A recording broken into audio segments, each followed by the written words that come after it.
So you wanted to share something with us, JD? Yeah. Hey, to get this thing rolling here, I was looking at a very interesting video the other day of Dr. Stephen Covey. He had won some award, and I won't deviate into that, but he talked about leadership, and he made a very incredible point. Take a look at this video, and then we'll chat about it in a minute. And how to get an entire organization on the same page and emotionally committed to where they are really energetic and creative and empowered. That is the real challenge of leadership.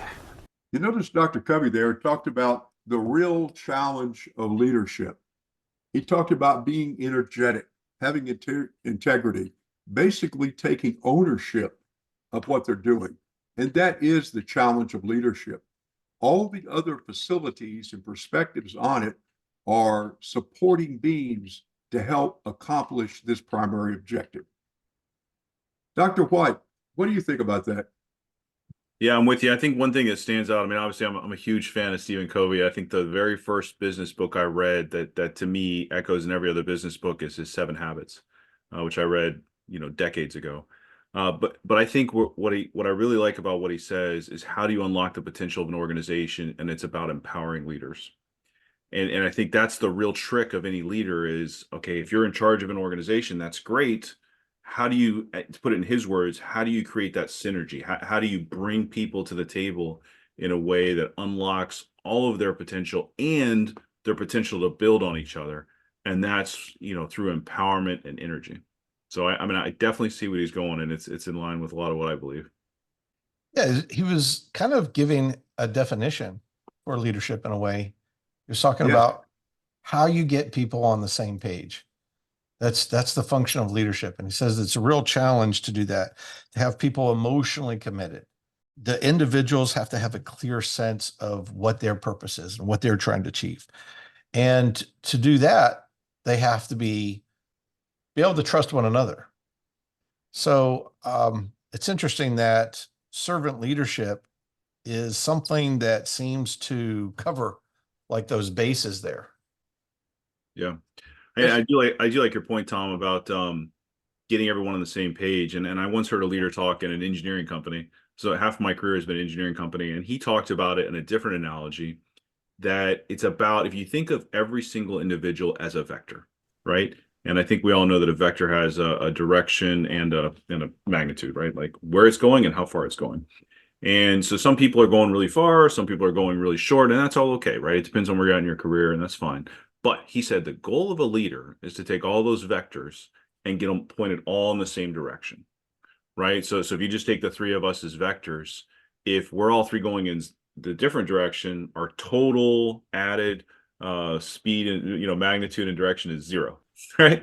Whereas if we can all point to the same direction, even if it's a day where I'm not going as hard as say JD is, then we are all pulling together. It's just the same as a kid playing tug of war, right? If you can get everybody pulling at the same time and in the same direction, you can move a lot. Robert, that is so spot on. And that is exactly the fundamental problem in organizations today. Companies get together, and I'm not picking on vice presidents, but typically vice presidents and larger corporations have their own agenda.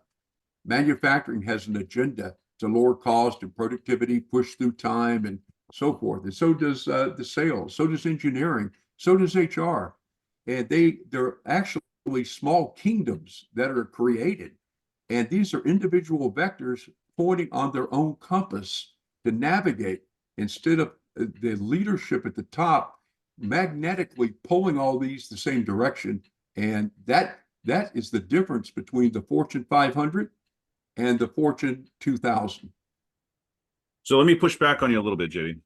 So I Okay. don't disagree with anything you say, but here's what I'm going to push back on. So you chose a clip by Stephen Covey. I've already mentioned that I'm a huge fan, right?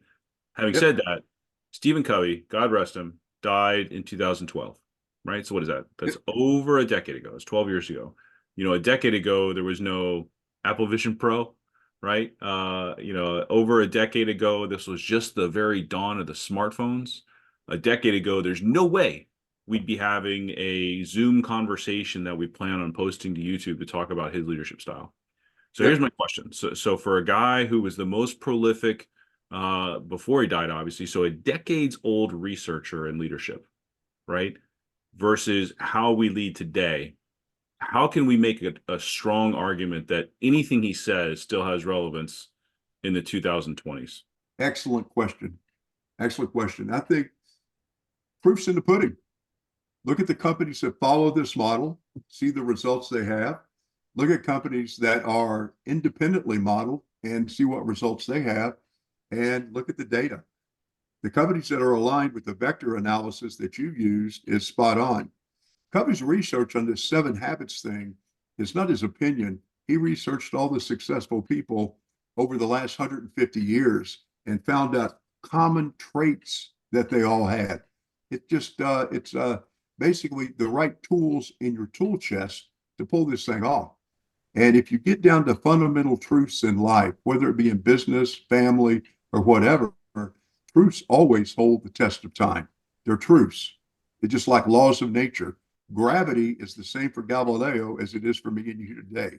Yeah, that's what I was going to argue right there. When you start talking about nature, it's about human nature. So that would be my argument, that human nature hasn't changed a great deal in that time.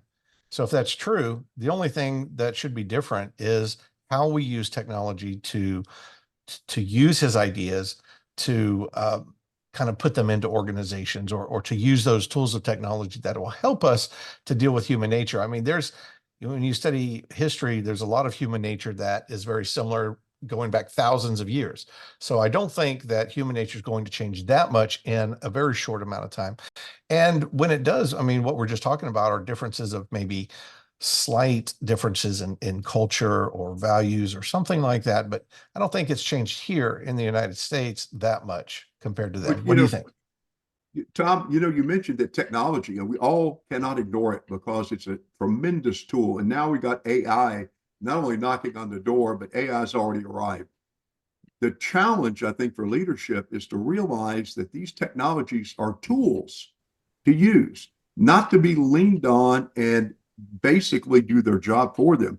Leadership, Absolutely. Yeah, let me jump in. I hear you. And it's exactly like humans have always had a need for shelter, right? And yep. before the invention of hammer, we needed shelter. It's just when we invented a hammer, it was easier to make that shelter, right? So it doesn't change that we still need shelter. Just like technology is not going to change that we still need to have some kind of human interaction, and more importantly, we have to authentically and energetically align organizations of people. It's just going to change a bit about how we do it. So instead of wandering into a cave, we're going to be using our hammers to build our shelter, or we're going to be using our AI to help us message and to bounce our messages and to enforce our creativity, and as a lever to improve our ability to lead, not to replace our ability to lead. Excellent. That's it in a nutshell. Tom, if you would, right now, this is a clip part. If you would, post that one from Simon Sinek. Whoops, Simon Sinek. Yeah, it's in the chat. It's where he offers the solution to what Covey's question was. Oh, wow. Yeah, just 4 seconds or 5 seconds. So we'll have to be very succinct. Modernizing and bringing policing into the 21st century. The profession of policing, when you look at leadership theory, is 20 or 30 years behind. And Seconds. so I know that for lasting positive change to happen, it has to happen from the inside out. And so there you go. Simon just commented, for lasting change, it has to happen from the inside out. And this dovetails exactly what Dr. Covey was mentioning on how leadership should manage their organization. Yeah, I think it comes back to this concept of culture being more important than strategy, right? So on an organizational level, it's exactly what Covey was talking about with the character ethic versus the personality ethic, right? So the personality ethic is, I smile and I know people's names and they like me, and that's fine. The character ethic is start on the inside. Start with who I am. Start with what's my mission. What do I value in life? And then I lead based on that value-centric mindset. And it's the same with an organization. I think this is what Simon's trying to say is with an organization, you start on the inside. You start with the culture. What is our culture? What's our purpose? Why do we exist as a company? What's our culture? And then you go to a strategy, and then you go to a product, and then you Yes. go to marketing and everything else. It's just like his whole video on the start with why. You got to start with what matters and build from there. Yes, the foundation.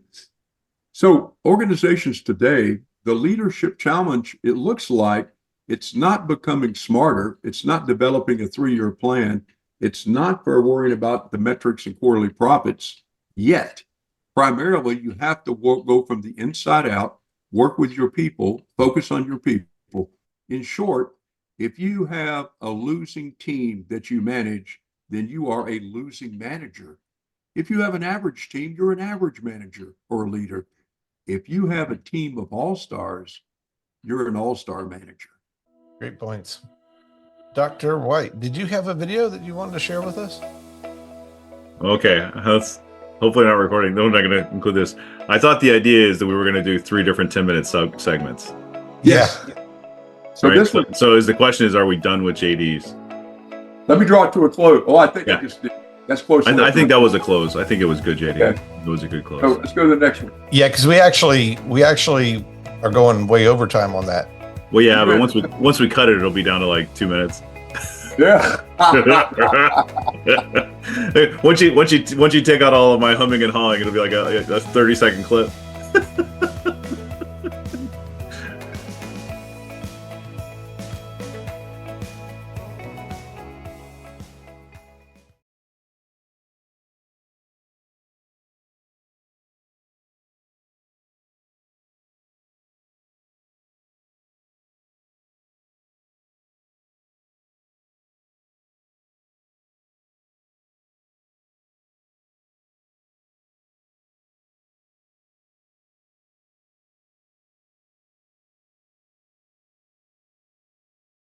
I'm not supposed to leave that stuff in? No, no, really not. I'm happy for you to go next, Tom. It's up to you.